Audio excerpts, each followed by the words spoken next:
Ibra ñi ngi laam-laamee boobu ba tey ci àdduna naan nen ak ginaar ban moo njëkk ci àdduna ndax ci nen la ginaar jóge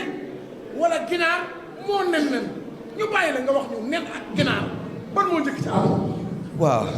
ndax ginaar moom moo nen yi ko dëgg yàlla ginaar du nen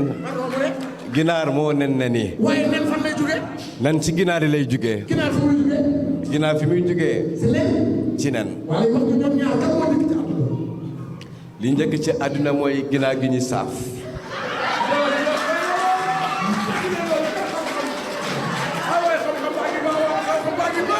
waaw parce que doo jekki ni nen moo njëkk xam nga li ma la wax ginaar gu ñuy saaf la ñu xam mais nen yi pour am leen la parce que mënoo ni ginaar ci nen ci ginaar la jógee xam effectivement waaw mais nen dañu koy saaf di ko am la te nit ñi di ci dëkk waaye tàccu leen loolu waaye